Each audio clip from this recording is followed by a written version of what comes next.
Olá, a partir de agora você é nosso convidado a acompanhar uma conversa com a senadora Rose de Freitas. Nós vamos conversar sobre a erradicação da pobreza.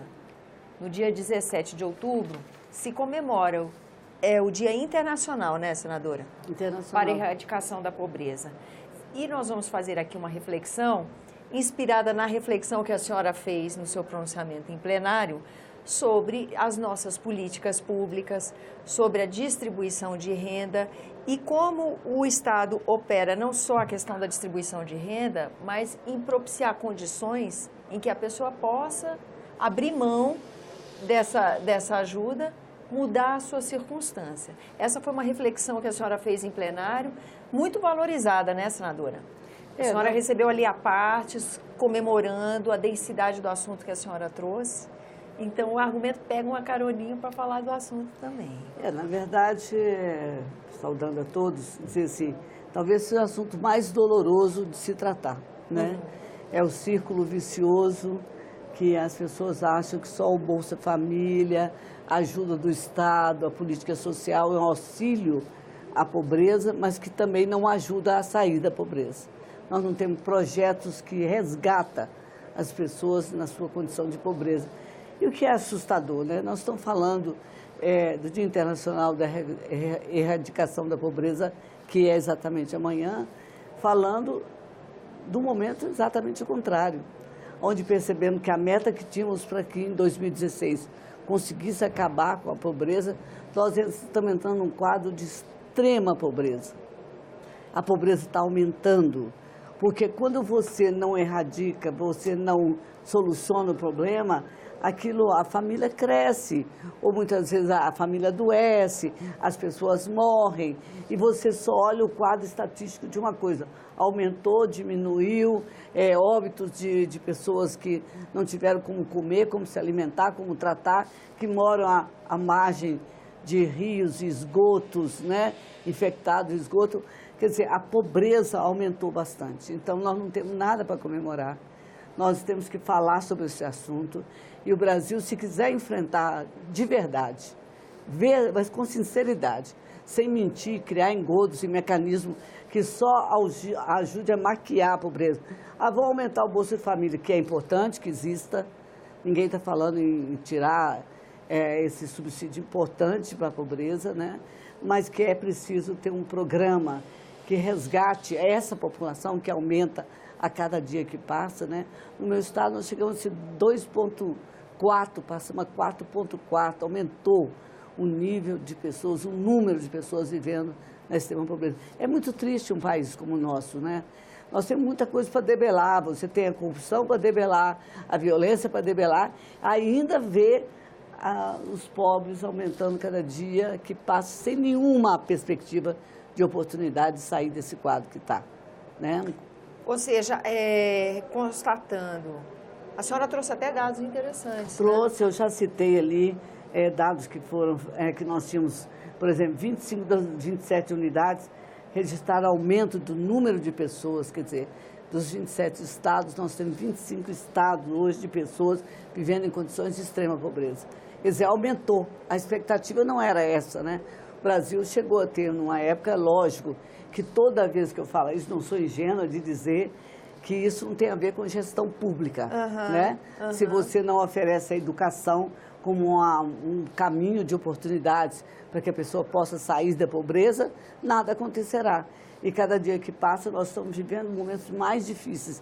As pessoas não sentem a presença do Estado como deveria sentir, nem na condição de resgatar a questão da habitação, a questão da educação. São dívidas que não se pagam mais com esse país, né?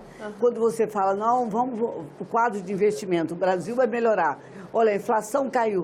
O que quer dizer inflação caiu para quem está vivendo na pobreza?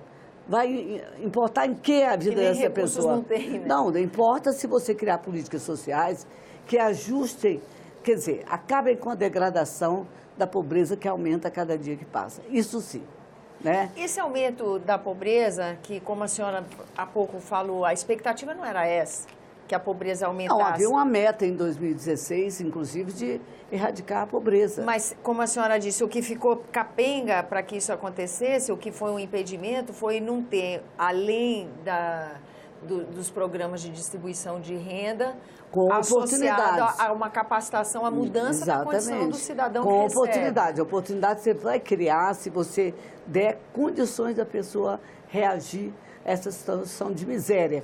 Você oferece uma escola, na escola a alimentação, aí aprendendo a pessoa vai puxar a sua família para um quadro de oportunidades e não deixá-las ali degradada, humilhada e sem nenhuma oportunidade de sair daquele quadro.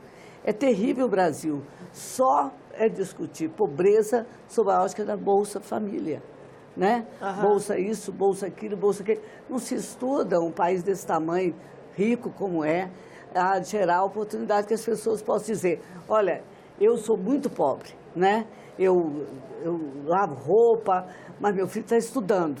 Amanhã, quando o filho estiver graduado, capacitado para ir para o mercado de trabalho e tiver a oportunidade do emprego, ele vai puxar as outras pessoas da sua família. O Estado também tem que estar presente nesse quadro de extrema pobreza, não é? Tem que olhar se as pessoas têm atendimento médico, né? Porque pobre fica doente, morre. As pessoas agora vão morrer de fome. É isso que nós vamos ver no Brasil?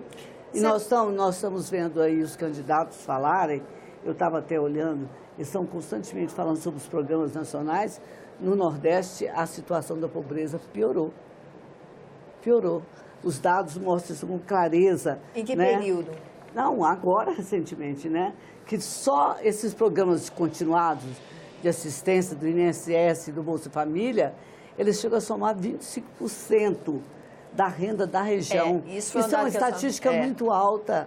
Isso mostra que nada desenvolveu no Brasil a favor de quem mais precisa do Brasil. Eficiente, com gestão pública de qualidade e com capacidade de resgatar aqueles que estão escravos da pobreza. Agora, olhando essas informações, não é? Qual é o papel do Congresso Nacional nesse contexto? Porque essas políticas públicas, elas são geridas e implementadas pelo Poder Executivo.